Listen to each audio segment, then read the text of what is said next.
Graça e paz, meus alunos do STHG.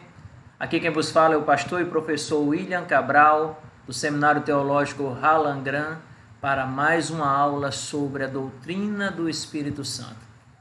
Nós falamos na primeira aula, fizemos uma introdução onde nós mostramos a divindade, onde nós mostramos que o Espírito Santo é uma pessoa, onde nós refutamos as principais heresias com relação à terceira pessoa da Trindade. E na aula passada nós falamos a respeito da operação do Espírito Santo no relato veterotestamentário. Hoje a nossa aula estará falando sobre a operação do Espírito Santo no Novo Testamento. E você é meu convidado para curvar as vossas cabeças e pedir a iluminação do Espírito Santo para que ele venha nos revelar tudo aquilo que ele tem para nos ensinar. Oremos. Senhor nosso Deus e Pai, muito obrigado. Mais uma vez estarmos aqui, Senhor, com essa turma maravilhosa. Que o Senhor venha abençoá-los em tudo, Pai. Quero te pedir, Senhor, mais uma vez a iluminação do Teu Santo Espírito para que nós possamos compreender qual seja a Tua vontade e a revelação que Tu queres tratar conosco nesta aula. Muito obrigado por todos, inclusive pela administração desse seminário. Em nome de Jesus. Amém. Muito bem. A atuação do Espírito Santo, que nós chamamos de pré-pentecostal, é onde o Espírito Santo preexistia como a terceira pessoa da divindade. E nessa qualidade esteve sempre ativo. Mas o período que antecedeu ao dia de Pentecostes não foi a época da sua atividade especial. O período do Antigo Testamento foi de uma preparação e espera. Apesar de atuar, ele não estava tabernaculado, ele não morava dentro de nós. Ele não morava dentro da igreja, ele não fez de nós seu templo e morada naquele período. Ele tratava com homens como reis, sacerdotes, profetas, pessoas escolhidas, ungidas por Deus, para que eles pudessem comunicar a mensagem dos céus. Mas hoje nós vamos falar a respeito do período pós-pentecostal. Esse período que se estende até do dia do Pentecostes até os nossos dias pode legitimamente ser chamado de dispensação do Espírito Santo. Após o dia de Pentecostes, por meio do Espírito Santo, Deus veio para habitar nos homens e ele vem para permanecer. O dia de Pentecostes marcou o raiar de um novo dia nas relações entre o Espírito Santo e a humanidade. Não resta dúvida, ele veio para habitar na igreja. A igreja, o verdadeiro corpo de Cristo, habitado pelo Espírito Santo, é tão indestrutível como o trono de Deus. Dito isso, meus queridos, vamos à nossa aula de hoje. O texto base se encontra lá em Atos dos Apóstolos, capítulo 2 e verso 4. Todos ficaram cheios do Espírito Santo e começaram a falar em outras línguas, conforme o Espírito os capacitava. Nós teremos uma aula sobre essa questão do dia de Pentecostes. Mas hoje eu quero dizer para você que a doutrina do Espírito Santo ganha maior clareza nas páginas do Novo Testamento. Nós veremos com mais precisão a ação do Espírito Santo nos escritos neotestamentários. Há muito tempo Deus falou muitas vezes e de várias maneiras aos nossos antepassados por meio dos profetas, mas nesses últimos dias falou-nos por meio do Filho, a quem constituiu o herdeiro de todas as coisas e por meio de quem fez o universo. Hebreus capítulo 1, versos 1 e 2. Muito bem, a doutrina do Espírito Santo no Novo Testamento, ela ganha maior clareza, ela ganha maior ênfase. O poder é o mesmo do Antigo Testamento, a atuação muito próxima, porém a clareza com que se destaca o Espírito Santo é de forma notável. O Espírito Santo, por exemplo, foi o responsável pela introdução do Verbo divino na experiência humana. Lá em Lucas capítulo 1, versículos 34 e 35, perguntou Maria ao anjo: como acontecerá isso, se eu sou virgem? O anjo lhe respondeu: o Espírito Santo virá sobre você, e o poder do Altíssimo te cobrirá com a sua sombra. Assim, aquele que há de nascer será chamado Santo Filho de Deus. Notem que já na fase de incubação do Verbo, quando Maria recebe o Verbo vivo, ela recebe através do Espírito Santo. É o Espírito Santo quem traz a criança para o ventre de Maria. É o Espírito Santo que conduz todo esse processo. É o Espírito Santo de Deus já na introdução do Verbo divino na experiência humana. Isabel foi cheia do Espírito Santo ao ouvir a saudação de Maria. Quando Isabel ouviu a saudação de Maria, o bebê agitou-se em seu ventre. Isabel ficou cheia do Espírito Santo. Ainda nessa fase, lá em Lucas capítulo 1, verso 41, a prima de Maria, Isabel, também foi cheia do Espírito Santo ao ouvir a saudação da sua prima. Zacarias, o pai, o marido de Isabel, Zacarias foi cheio do Espírito Santo e profetizou. Zacarias, pai de João Batista. Louvado seja o Senhor, o Deus de Israel, porque visitou e redimiu o seu povo. Ainda em Lucas capítulo 1, versos 67 e 68. O Espírito Santo, ainda nos Evangelhos Sinóticos, traz à tona a experiência de Simeão, aquele que apresentou Jesus no templo. Havia em Jerusalém um homem chamado Simeão. Ele era justo e piedoso e esperava a consolação de Israel. E o Espírito Santo estava sobre ele. Fora-lhe revelado pelo Espírito Santo que ele não morreria antes de ver o Cristo do Senhor. Movido pelo Espírito, ele foi ao templo, e quando os pais trouxeram o menino Jesus para lhe fazer conforme requeria o costume da lei, Simeão tomou nos braços e louvou a Deus. Lucas capítulo 2, versículos 25 e 28. O Espírito Santo conduziu aquele homem honrado, chamado Simeão, justo e piedoso, e que esperava a consolação de Israel. O Espírito Santo estava sobre ele, ainda não tinha tabernaculado como no dia de Pentecostes aconteceu, mas ele estava sobre ele e revelou através dele mesmo que ele não morreria antes de ver o Cristo do Senhor. E ele foi movido pelo Espírito, a Bíblia diz, até o templo. E quando os pais trouxeram o menino para apresentar, quem é que estava lá? Simeão. E Simeão o tomou nos braços e louvou a Deus apresentando a criança. Além disso, o Espírito Santo, ele conduziu o ministério de Jesus.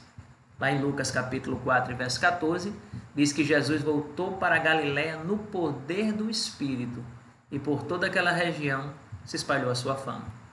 O Espírito Santo estava com Cristo. Esse mesmo Espírito que habita hoje em nós estava com Jesus. Ainda dentro dessa questão de condução, Jesus foi levado pelo Espírito ao deserto para ser tentado pelo diabo. Ele precisava mostrar para a humanidade que nós, através da palavra de Deus, conseguimos vencer a Satanás. O relato se encontra lá em Mateus capítulo 4, verso 1. Coisas imprescindíveis são feitas através da operação do Espírito Santo hoje. E com Jesus não foi diferente. Jesus orientou os discípulos, já em Atos dos Apóstolos, Jesus orientou os discípulos através do Espírito Santo. Atos capítulo 1, verso 2 diz: até o dia em que foi elevado aos céus, depois de ter dado instruções por meio do Espírito Santo aos apóstolos que havia escolhido. Deu também a eles o poder de testemunharem, mas receberão poder quando o Espírito Santo descer sobre vós, e ser-me-ão minhas testemunhas em Jerusalém, em toda a Judéia e Samaria e até os confins da terra. Atos capítulo 1, verso 8. Nesse versículo eu quero abrir um parênteses para dizer uma coisa. Note a simultaneidade das coisas do Espírito Santo. Por ele ser um ser onipresente, onisciente, onipotente também, a Bíblia diz que ele receberá um poder quando o Espírito Santo descer sobre vós, e serão testemunhas em Jerusalém, em toda a Judéia e Samaria e até os confins da terra. Em todos os lugares o Espírito Santo iria acompanhar, dando poder para testemunharem a respeito dos feitos grandiosos que ele havia promovido. No dia de Pentecostes foi algo tremendo e maravilhoso. Todos ficaram cheios do Espírito Santo e começaram a falar em outras línguas conforme o Espírito os capacitava. Além disso, em Atos ainda, o Espírito Santo conduzia todo o trabalho missionário. E o Espírito Santo disse a Filipe: aproxime-se dessa carruagem e acompanhe. Lá em Atos 8, 29, quando Filipe foi apregoar o evangelho ao eunuco da rainha de Cândace. Aquele eunuco ia para o templo. E chegando lá em Jerusalém, ele não podia entrar no templo porque ele era considerado um eunuco, era considerado imundo pelas leis mosaicas. Mas a caminho, aleluia, do caminho que ele ia de volta para a Etiópia, ele se encontra com o evangelista Filipe. O evangelista Filipe pergunta para ele a frase que ficou célebre: entende tu o que lês? E ele lhe responde: como poderei entender se não há quem explique? Ele estava lendo uma passagem de Isaías. E Filipe, explicando tudo para ele, mostra como houve toda a questão messiânica envolvida nas profecias de Isaías, mostra o cumprimento das profecias em Cristo até a sua ressurreição. E aí aquele eunuco fica maravilhado.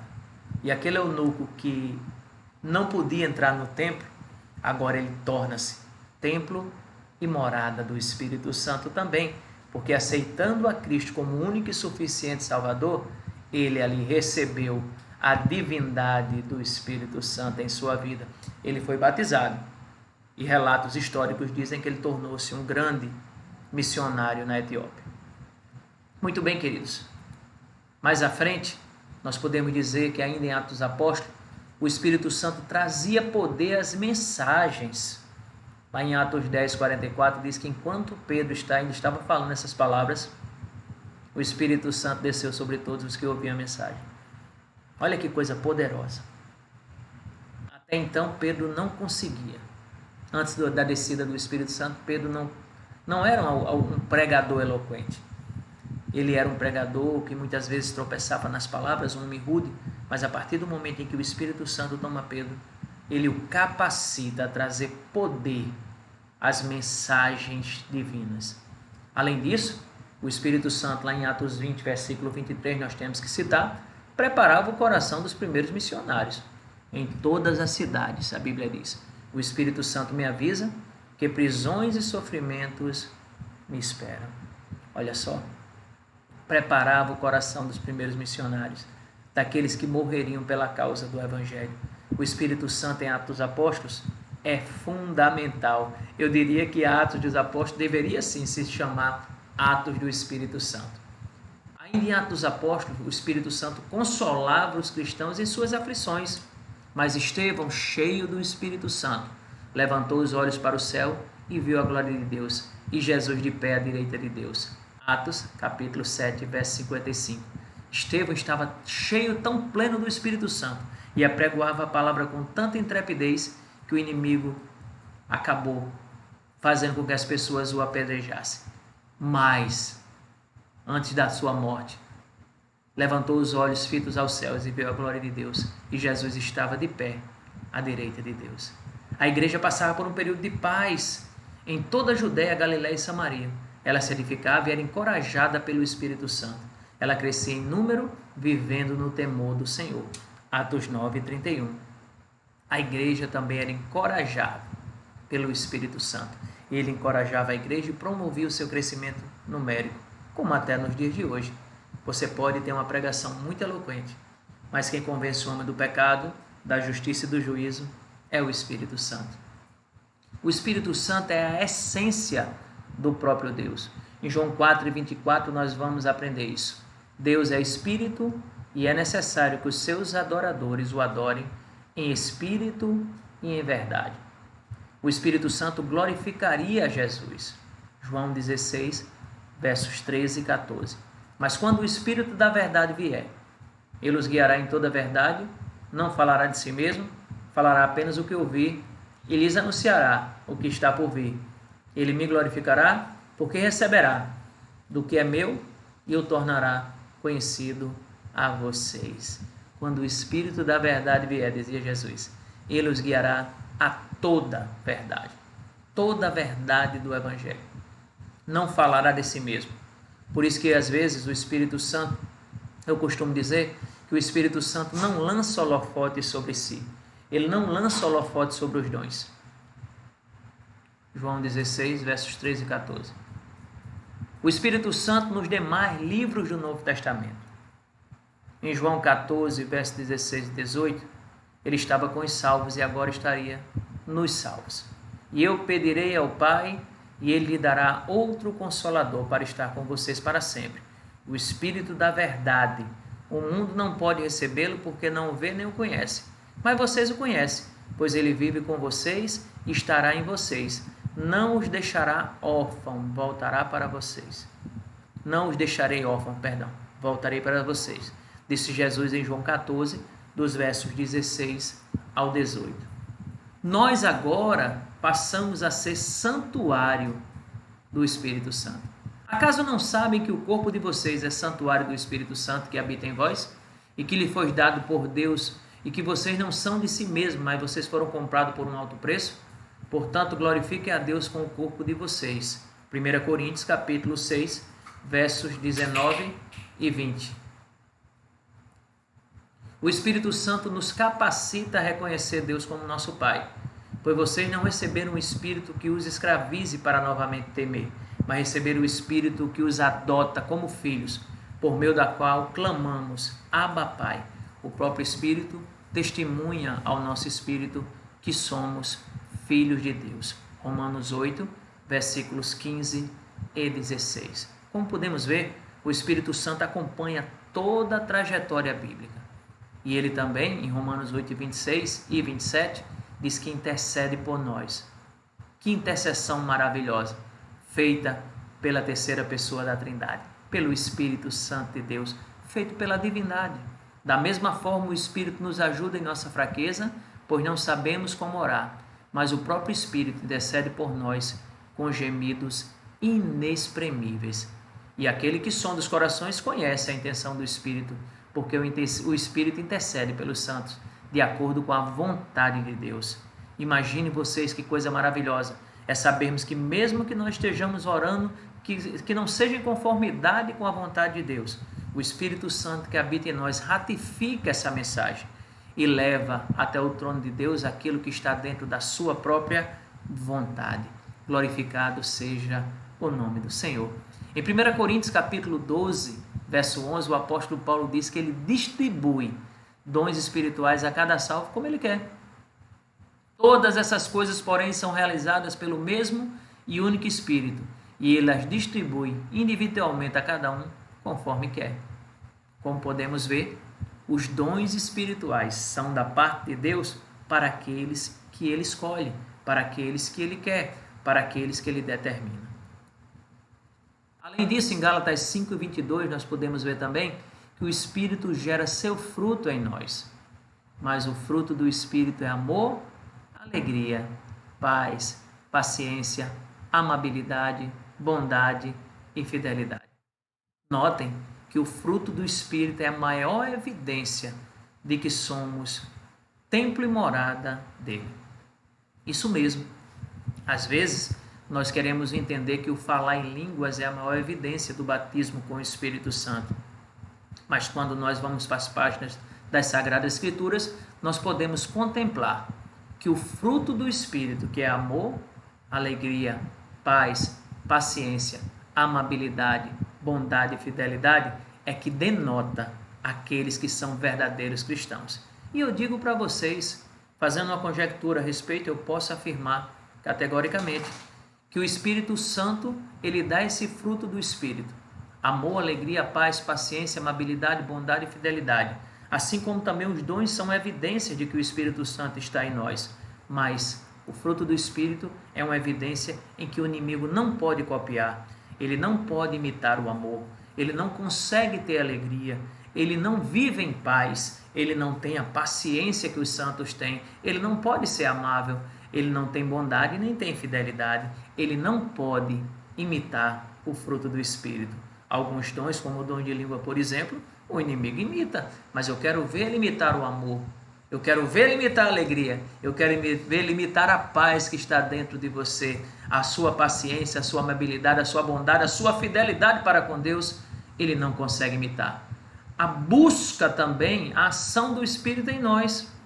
Não se embriague com vinho que leva à libertinagem, mas deixe-se encher pelo Espírito. Efésios 5,18. E em 1 Tessalonicenses 5,19, nós vamos ler: não apaguem, em outras versões, extingam o Espírito. Que bênção, meus irmãos. Nós somos selados por esse Espírito. 2 Coríntios capítulo 5, verso 5 diz: foi Deus que nos preparou para esse propósito, dando-nos o Espírito como garantia do que está por vir. Nos santifica, isso mesmo. A santificação é um processo em que precisamos do Espírito Santo em nossas vidas, para nos dizer onde estamos errando e onde estamos acertando. Escolhidos de acordo com o pré-conhecimento de Deus, Pai, pela obra santificadora do Espírito, para a obediência a Jesus Cristo e a aspersão do seu sangue. Graça e paz lhes sejam multiplicadas. 1 Pedro capítulo 1 e verso 2. É isso, meus queridos. Então, como nós vimos hoje, a atuação do Espírito Santo em nós é algo tremendo e maravilhoso. Na próxima aula, nós trataremos a respeito do dia de Pentecostes. Como foi a atuação do Espírito Santo no dia de Pentecostes? Vamos elucidar alguns detalhes, desmistificar alguns mitos e vamos colocar a palavra de Deus mais uma vez em evidência. Já quero agradecer a vocês todos por essa aula maravilhosa e quero dizer que estou muito feliz em fazer parte do Seminário Teológico Harangram. Fiquem com Deus, a paz do Senhor, até logo.